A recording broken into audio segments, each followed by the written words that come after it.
Je vais vous faire écouter la sonorité de la voiture, les amis, ça c'est hyper important. On est quasiment sur la même chose qu'une Chiron Sport, hein, parce que ça reste la même base de voiture. Alors ça vaut 4 fois le prix d'une Chiron normale, j'ai envie de te dire, ça c'est un peu aberrant, parce que c'est la rareté évidemment. C'est une voiture qui valait 5 millions d'euros neuve et qui aujourd'hui se revend à peu près 10 millions. Donc tu fais x2 sur une base de 5 millions, c'est plutôt pas mal pour les mecs qui l'ont acheté à l'époque. Mais il fallait avoir les couilles de l'acheter à l'époque, parce qu'à l'époque cette voiture-là, personne n'avait les couilles de mettre 5 millions dedans, à part les 40 fous qui l'ont aujourd'hui et qu'il y en a peut-être qui l'ont encore, d'autres qui l'ont vendu.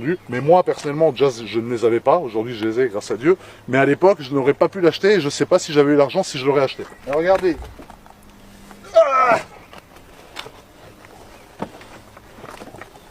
Vous voyez, vous allumez, alors regarde Charles, on va leur montrer. Vous avez le démarrage qui est là les amis, vous avez les modes qui sont là. Donc il y a le mode Restart que je n'utiliserai pas parce que si je casse la boîte ça va me coûter 2 reins et un Sofinco. Le mode autoroute qui rabaisse la voiture, qui lève l'aileron et qui te permet de dépasser 400 km/h. Le mode EB, Ettore Bugatti, qui est aberrant, c'est le mode ville, en gros le mode confort. Et le lift. Donc pour lever la voiture, il faut être en mode EB et ensuite faire ça.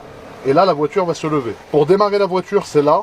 Ici, vous avez 2 palettes qui sont tout simplement magnifiques, tu vois, dans ce matériau un peu, on dirait de la pierre, de la roche. Je trouve ça sympathique, très aberrant. Et là, tu vois, tu démarres. Le démarreur qui fait ce bruit si typique des Bugatti depuis l'époque des Veyron. Tu as l'impression de démarrer un jet. Et là, tu te mets en mode autoroute. Donc, tu entends tous les vérins de la voiture qui font qu'elle se baisse, etc. Et je te laisse passer derrière la voiture, Charles, pour leur faire écouter le son de l'échappement.